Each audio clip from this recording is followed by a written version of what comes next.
It all begins with noticing the small things, the subtle shifts that most people would overlook. Betrayal rarely announces itself with fireworks or loud confessions. It creeps in quietly, like a shadow stretching over a familiar room, and it is in those shadows that the first signs appear. You might notice it in the little changes in behavior, the way he suddenly becomes overly protective of his phone, or how he starts choosing certain hours to disappear without explanation. It's not dramatic at first. It's barely noticeable, almost dismissible. But for someone paying attention, the pattern begins to emerge. The careful observer starts connecting dots that at first seem random. A secretive text here, a hurried call there, excuses that don't quite add up, or moments when his attention drifts for no apparent reason. Trust is a delicate thing, and once it is tested, it has a way of magnifying every inconsistency.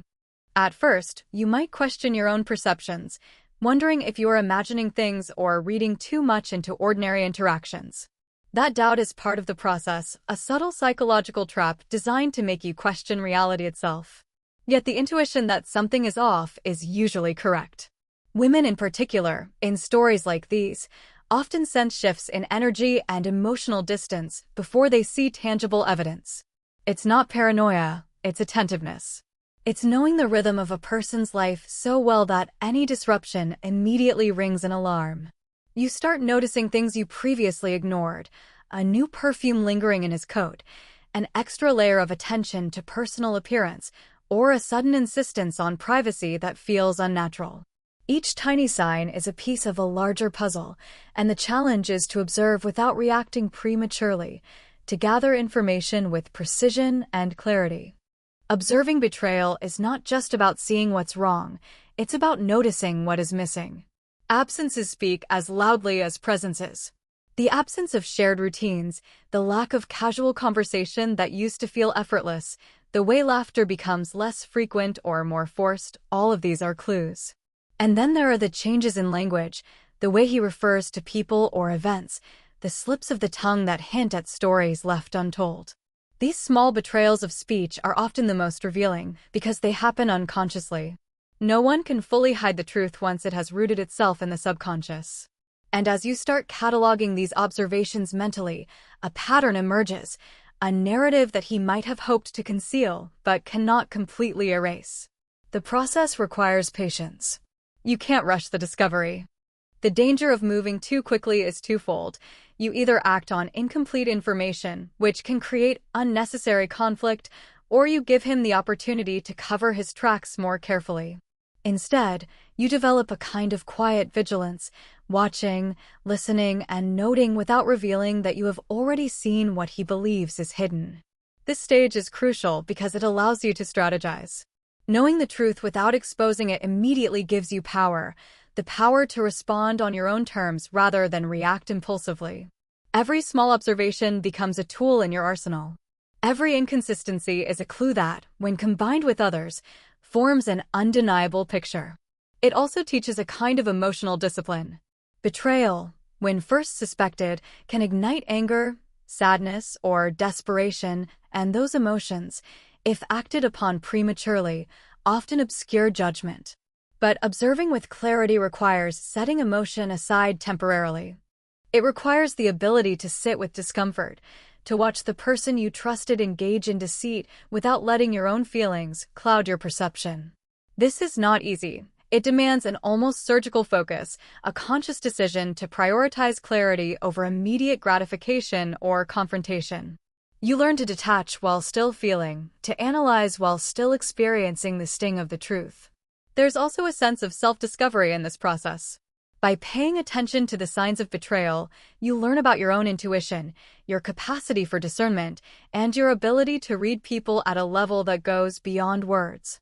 You realize the depth of your awareness, the sharpness of your observation, and the subtle intelligence required to navigate a world where appearances are often deceiving. The act of noticing is empowering in itself because it reminds you that even in a situation where trust is broken, you retain a kind of control over your perception, control over your response, control over the way you allow the story to unfold before you act. Planning a flawless, High-stakes move requires a level of precision and foresight that most people never have to exercise in their daily lives. It's one thing to notice the signs of betrayal, to recognize the subtle shifts and inconsistencies, but it's another thing entirely to convert that knowledge into a strategy that not only exposes the truth, but does so in a way that leaves you in control.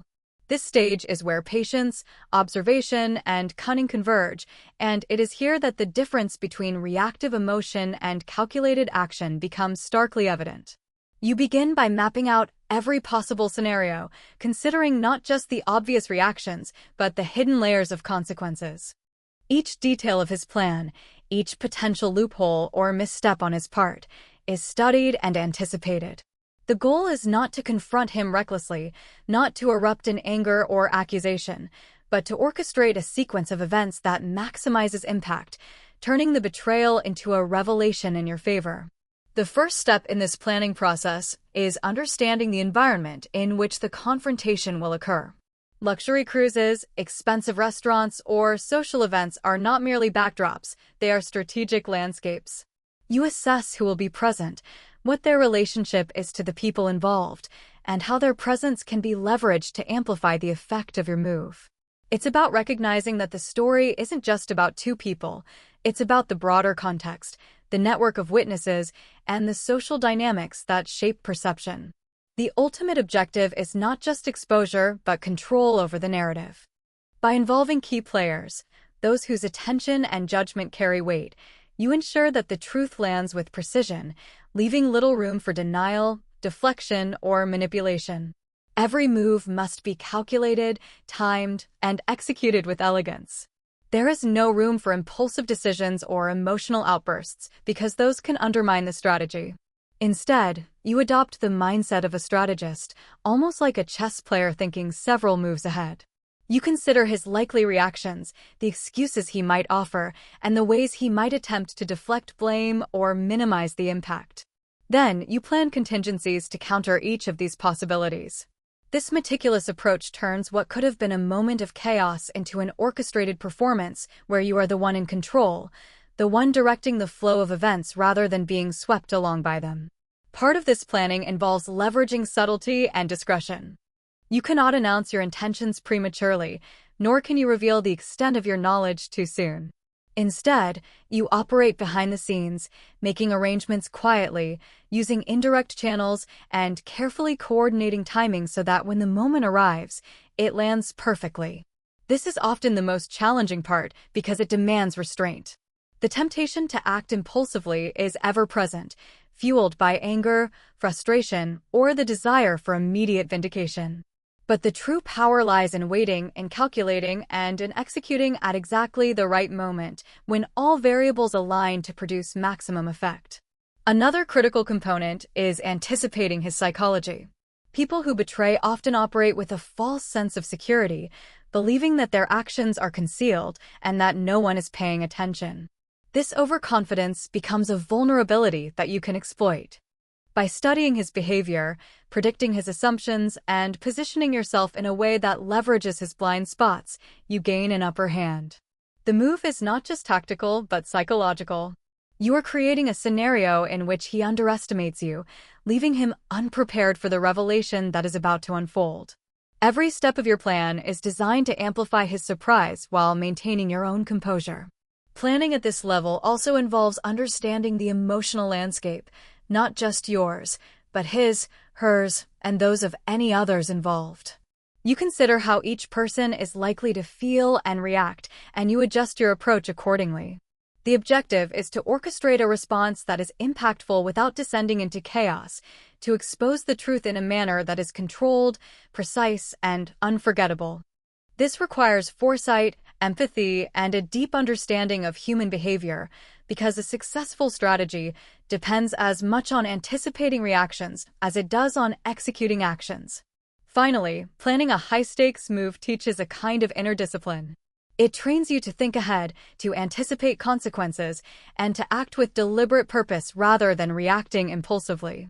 You learn to turn betrayal into opportunity, frustration into strategy, and deception into a scenario where you remain firmly in control. It's about taking what could have been a moment of helplessness and transforming it into a demonstration of intelligence, composure, and authority. Every choice, every step, and every timing decision is carefully calibrated to ensure that the outcome favors you, that the revelation lands exactly as intended, and that the power dynamics shift unmistakably in your direction. Using composure and calm to gain the upper hand is an art that is often underestimated, especially in situations charged with betrayal, anger, and emotional turmoil. Many people believe that confrontation requires a display of intensity or an outpouring of feelings, that strength is shown through shouting, tears, or dramatic gestures. But true power lies in restraint, in the ability to maintain clarity and control when everything around you seems designed to provoke an emotional response. When faced with someone who has broken trust, the instinctive reaction is often to react immediately, to let the pain dictate your actions, to seek instant justice or retaliation. Yet those who master composure understand that patience, silence, and deliberate movement carry far greater weight than any impulsive reaction ever could. Composure becomes a weapon, a shield, and a tool all at once, allowing you to navigate the storm without losing your own equilibrium. The first step in cultivating this kind of calm is internal acknowledgement. You must recognize the emotions swirling within you without allowing them to dominate your behavior. Anger, betrayal, hurt, and disbelief are natural, but they do not need to dictate the narrative. By acknowledging these feelings internally, you validate your own experience without surrendering to it externally. This internal work creates a kind of quiet strength, a center of gravity that others may not even perceive, but which fundamentally shapes the way you interact with the world around you. The ability to separate emotion from action is what allows you to think clearly, anticipate moves, and respond strategically rather than reactively. Composure is also about presence. Being fully present in every interaction ensures that you observe everything carefully: the subtle changes in tone, the body language, the tiny micro-expressions that reveal more than words ever could. Someone who is enraged or emotionally out of control misses these cues, blinding themselves to important signals. Calmness, on the other hand, sharpens perception. It allows you to pick up on the inconsistencies, the hidden agendas, and the vulnerabilities that others leave exposed. You begin to see the situation in its entirety, not as a series of chaotic events, but as a map where every action and reaction can be anticipated and strategically leveraged. Another critical aspect of composure is timing. Acting too soon or too late can undermine your position. When you maintain calm, you are able to observe, wait, and execute at the precise moment when your impact will be maximized. Timing transforms ordinary actions into decisive moves that feel effortless but carry enormous consequences. It is the difference between a hurried, messy confrontation and a calculated, unforgettable demonstration of awareness and control. By allowing yourself the space to plan, pause, and then act, you convert the situation into a platform where your authority and intelligence are unmistakable. Composure also affects perception. People interpret calmness as confidence, competence, and even superiority. When he expects panic, accusations, or drama, your composed demeanor disarms him. He begins to underestimate you, assuming you are unaware, unprepared, or detached. This misjudgment becomes a critical advantage.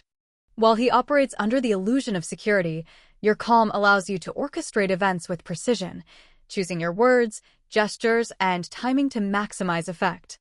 Calmness in the face of deception is disarming and often terrifying to the one who has relied on secrecy. Maintaining composure also requires discipline in communication. Every word you choose, every tone you adopt, and every expression you display must serve your overall strategy. There is a power in understatement, in letting actions speak louder than words, and in revealing information incrementally rather than all at once. The controlled delivery of facts, the measured exposure of truth, and the deliberate creation of tension all enhance the effect of your revelation. When composure is coupled with intelligence, the result is not just exposure, but a performance of strategic mastery that leaves a lasting impression on everyone involved. Finally, using composure to gain the upper hand transforms the emotional energy of betrayal into a demonstration of inner strength. Instead of allowing pain to manifest as chaos, it becomes fuel for precise action, a way to assert authority and control without resorting to theatrics. It is the quiet, unshakable confidence that communicates, "I see everything, I understand everything, and I will act in my own best interest." Through calm and control, you redefine the power dynamics, asserting dominance not through volume or aggression, but through intelligence, poise, and strategic restraint. The ability to remain composed while navigating treachery is not only empowering, but also profoundly transformative. The power of involving unexpected people in your strategy is something that many underestimate, especially when dealing with betrayal and deception. Most people approach situations like these with a narrow focus, thinking that the resolution depends solely on confronting the person who has wronged them. They overlook the influence of the wider network, the family members, friends, colleagues, or even authority figures whose presence can shift the balance of power dramatically. Involving someone unexpected is not about creating spectacle for the sake of drama. It is about leveraging social dynamics, understanding relationships, and using influence strategically to maximize impact. When executed correctly, the addition of an unforeseen participant can turn what might have been a private conflict into a revelation that carries authority, accountability, and undeniable weight. The first consideration in this strategy is identifying who can change the dynamics of the situation. It is rarely the obvious choice. Bringing in someone predictable, someone the betrayer expects, diminishes the effect because they have already been accounted for mentally. The element of surprise is critical. It is about selecting a person whose presence will introduce a variable that he cannot control, someone whose attention or judgment carries power, credibility, or influence. This is not manipulation for cruelty. It is strategic use of social architecture. For instance, in a professional context, bringing in a boss, a senior colleague, or someone respected can dramatically elevate the stakes and ensure that any deception cannot be easily ignored or dismissed. The right person becomes both witness and amplifier, solidifying the truth in a way that cannot be undone. Involving unexpected people also changes the emotional dynamic. The betrayer is no longer operating in a vacuum. Their actions are suddenly subject to external scrutiny. This awareness often triggers self-revelation, as people who rely on secrecy and manipulation are less adept at controlling their behavior under observation. The unexpected participant introduces accountability, turning private deception into a scenario where denial or deflection is far more difficult. Their presence adds pressure, shifts perception, and elevates the seriousness of the revelation. It becomes clear that the consequences are no longer confined to personal feelings. They extend into social, professional, and reputational spheres, magnifying the impact of exposure. This approach also demands careful timing and subtle orchestration. You cannot simply invite someone arbitrarily or without preparation. The introduction of an unexpected participant must be seamless, natural, and strategically aligned with your objectives. It requires anticipation of reactions, foresight regarding logistics, and an understanding of how each person in the room will perceive and respond to the unfolding events. The goal is to create a scenario where the betrayer is caught off guard, the truth is undeniable, and your own position remains composed, authoritative, and in control. Every interaction, gesture, and arrangement is part of the choreography, designed to maximize clarity, effect, and precision. Another key component is communication. While the unexpected participant plays a strategic role, they also need context and understanding to act effectively without disrupting the flow of events. This often involves discreetly providing information, aligning expectations, or briefing them on subtle cues to watch for. Their role is not to confront recklessly, but to amplify the impact of your carefully planned strategy. They become a lens through which the betrayal is observed and acknowledged, lending legitimacy and authority to the revelation. Their presence turns private knowledge into social truth, a shift that can leave the betrayer stunned and powerless. The psychological impact on the betrayer is profound. People who believe their actions are hidden are emboldened by secrecy, often acting with arrogance or carelessness. The sudden presence of an unforeseen observer shatters that illusion, forcing them to confront consequences they had not anticipated. This is a pivotal moment where control shifts without the need for confrontation, drama, or aggression. The unexpected participant embodies authority, awareness, and influence, transforming what might have been a private confrontation into a scenario where the truth carries undeniable weight and social legitimacy. Finally, involving unexpected people teaches a crucial lesson about strategy and perception. It highlights the importance of understanding human networks, anticipating reactions, and leveraging influence intelligently. By integrating someone unanticipated into your plan, you turn a scenario of betrayal into an opportunity to assert control, demonstrate foresight, and redefine the social dynamics in your favor. This approach emphasizes intelligence over impulsivity, subtlety over aggression, and strategic thinking over emotional reaction, ensuring that the revelation lands with precision, authority, and impact. Turning humiliation into empowerment with style and precision is a skill that requires both courage and strategic thinking, particularly when faced with the sting of betrayal. Most people, when confronted with infidelity or deception, react instinctively, allowing emotions like anger, shame, or sadness to dictate their actions. They may lash out, cry, or withdraw, which only reinforces the emotional power the betrayer holds over them. But the true art of empowerment lies in transforming what could be a moment of personal vulnerability into a carefully orchestrated statement of control, dignity, and cleverness. By responding with style and precision, you reclaim the narrative, shifting attention away from the pain inflicted upon you and toward the intelligence and composure with which you handle the situation. The first step in this transformation is mindset. Humiliation is an external perception, often constructed by the reactions of others or the expectations the betrayer assumes you will fulfill.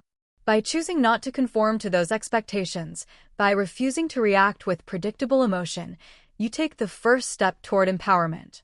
This requires a conscious decision to see the situation not as a personal failure or loss, but as an opportunity to demonstrate self-possession and strategic thinking. Every action, from the way you enter a room to the calmness in your voice, communicates a sense of control and self-respect. The betrayer expects chaos, confrontation, or despair, but instead finds composure, which immediately destabilizes their assumptions and repositions the power dynamic in your favor. Precision is central to this approach. It is not enough to remain calm. Every step you take must be deliberate, every word measured, and every move calculated to maximize effect. This could mean arranging encounters in settings that amplify the impact of your actions, choosing your audience wisely, or timing your interventions for maximum visibility and consequence. Precision ensures that the exposure of deception is not haphazard or accidental, but executed with the elegance of a carefully planned performance. The contrast between the betrayer's lack of foresight and your strategic execution enhances the impact, turning what might have been an emotionally chaotic moment into a display of intelligence and control that leaves a lasting impression. Style, meanwhile, elevates the empowerment from mere strategic victory to a form of personal artistry. Style is about presentation, about making the revelation of truth resonate on multiple levels. It encompasses the confidence in your posture, the poise in your gestures, and the subtlety in your interactions. Style ensures that the outcome is not only effective but memorable, leaving observers, friends, colleagues, or even strangers aware of your composure and cleverness. The combination of style and precision transforms exposure into a narrative in which you are not the victim, but the architect of the unfolding events. By controlling the aesthetics of the moment, you shape perception, influencing not just what people see, but how they interpret the situation and your role within it. Another crucial element is timing. Empowerment is magnified when actions occur at precisely the right moment, when the betrayer and any observers are least expecting it. Acting too soon risks confusion or incomplete impact. Waiting too long risks diminishing relevance or losing the psychological advantage. The strategic use of timing allows you to turn a private betrayal into a public moment of clarity and authority, demonstrating that your actions are deliberate and informed rather than reactive or emotional. Each carefully chosen moment underscores the intelligence behind your decisions, reinforcing the sense of empowerment and control. Equally important is the ability to anticipate reactions. A betrayer often operates under assumptions about how you will respond, and the element of surprise is a powerful tool. By anticipating and outmaneuvering expected reactions, you heighten the effect of your strategy. This requires careful observation, understanding human behavior, and predicting emotional responses. Each anticipated move allows you to position yourself advantageously, turning potential vulnerability into an opportunity to demonstrate mastery over the situation. The result is not just exposure, but a compelling demonstration of personal strength, insight, and ingenuity. Finally, transforming humiliation into empowerment teaches a broader lesson about agency and self-respect. It demonstrates that, even in situations designed to undermine confidence and control, you retain the ability to act with strategy, elegance, and authority. By approaching betrayal with style and precision, you redefine the narrative, reclaim your dignity, and assert your presence in a way that leaves an indelible impression. It is a form of victory that transcends emotion, rooted in intelligence, composure, and the unwavering awareness that your actions, carefully considered, skillfully executed, and elegantly delivered, can turn the tables in ways that are both unforgettable and transformative. Lessons learned from situations of betrayal often extend far beyond the immediate conflict, shaping our understanding of trust, strategy, and personal empowerment. The final takeaway is not just about revenge or exposure. It is about the subtle mastery of confidence, timing, and intelligence that allows you to navigate life when faced with deception and emotional manipulation. Each experience of betrayal offers insight into human behavior, the complexities of relationships, and the ways in which personal agency can be leveraged to regain control. The first lesson is the importance of confidence, the unshakable belief in your own abilities to perceive, respond, and act with precision. Confidence is not arrogance. It is clarity, self-awareness, and the ability to trust your intuition even when circumstances are clouded by lies, secrecy, or uncertainty. This confidence becomes the foundation upon which every strategic decision is built, giving you the strength to plan and execute moves that others cannot anticipate. Equally critical is timing. Many people mismanage situations of betrayal because they act too quickly, driven by the rush of emotion, or too late, allowing opportunities to slip away. Understanding timing involves a deep awareness of human behavior, the context in which events unfold, and the psychological readiness of all parties involved. By observing and waiting for the precise moment, you ensure that your actions carry maximum effect. Timing transforms simple revelation into a calculated statement of control, demonstrating that your intelligence and patience are as powerful as any emotional reaction could be.